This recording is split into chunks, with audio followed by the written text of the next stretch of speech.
Hey, my YouTube family, I hope you all are fine and doing great.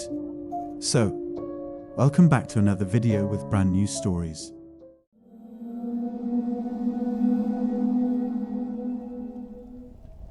When I was about 10 or 11, I found myself waking up in the middle of the night not being able to move.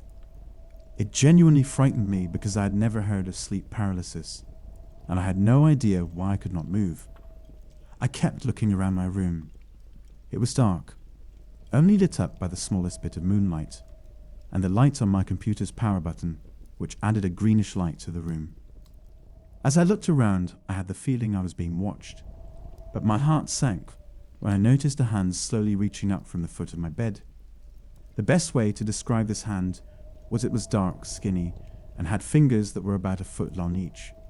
Just to give a better description, my bed was a loft, meaning it was basically a bunk bed that did not have the bottom half. The only thing under my bed was my computer desk, so I would have to climb to get into my actual bed. I noticed my bed started shaking as a creature with the large skinny hands slowly ascended.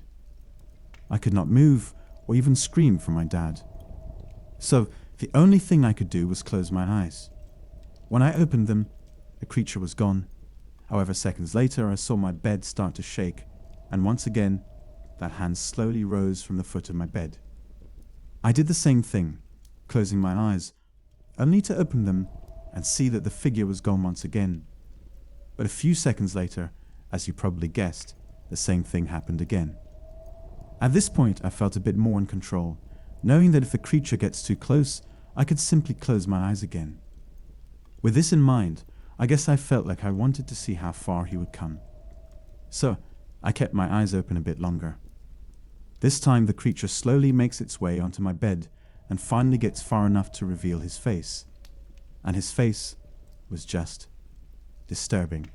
It was pale and cartoonish, but would move as if it were running at like 20 FPS. It was not a face I could describe or even comprehend. And it did not match the dark, misty body it had. I was so terrified, and the fact that I could not move made it all the more traumatizing for me as a kid. I felt I was trapped, and there was nothing I could do. Well, except for one thing. So once again, I closed my eyes and kept them shut for at least 15 seconds longer than usual.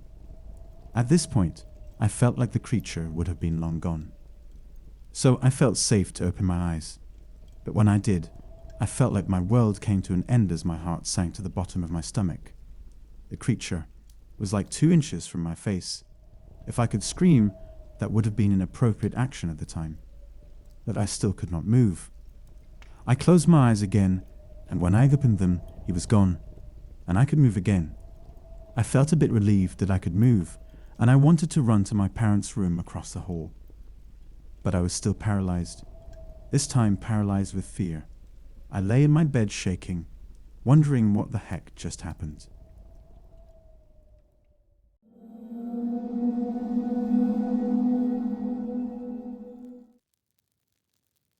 So, about 10 years ago, I went on a road trip with my wife and 2 young sons, aged about 3 and 4. We started in Montpellier, France, and made our way by car down through France and northern Spain, taking a few days in Barcelona before continuing a little further south. After a week or so of sightseeing, we ended up in a campsite that we had pre-booked by the beach in Tarragona. The campsite consisted of the usual arrival and pitch tent section, as well as mobile homes and vans, but on the beach, a little way from the main section, was a row of about 5 safari tents. Basically, large green safari tents, with wooden frames pitched on a wooden base. The tents were situated in a long line and faced the sea about 50 meters directly ahead. Each safari tent had a zipped outer door, which opened up to a small interior kitchen/lounge section. Directly ahead were 2 further zipped doors which led into the 2 bedrooms, which having young kids we had turned into 1 bedroom. The whole tent was about 6 by 6 meters. So the family and I settled into our tent, played games, had supper, and went to bed. At what must have been 2 or 3 a.m., I woke up, desperately needing a pee. I recall that it was windy outside, and I could hear the sea, after procrastinating for quite some time, realized I would have to venture outside, no loo, in the tent. So I got out of bed and unzipped the flap from the bedroom to the lounge area. I zipped it up to ensure our kids would not escape if they woke up, and then I zipped the main door to the tent and went outside, again zipping up the tent. It must have been a full moon, or nearly full, because I could see the sea in the distance, so I walked towards it, far enough away from the tent that no one would see me or hear me. Once finished, I turned around and headed back to the tent. I climbed the wooden steps and unzipped the first flap, using the light from my iPhone to see. I turned around to zip it shut behind me. I then unzipped the flap to the bedroom, and as I opened the flap, I heard a noise unlike anything I had heard before or since. It was an emission of pure fear coming from the bed, where a terrified man stared back at me. I immediately realized that I had returned to the wrong tent. I recall saying something very English along the lines of terribly sorry. There was a brief moment of panic as I had to unzip the exterior door, realizing that this man was behind me, but I assumed he just stayed in bed waiting for me to leave. I walked back to my tent next door and woke my wife to explain what had happened. We both remained awake for a while, half expecting the man to come and find out what had happened, but he never appeared. In the morning, I went to the other tent to explain what had happened, but he had already left.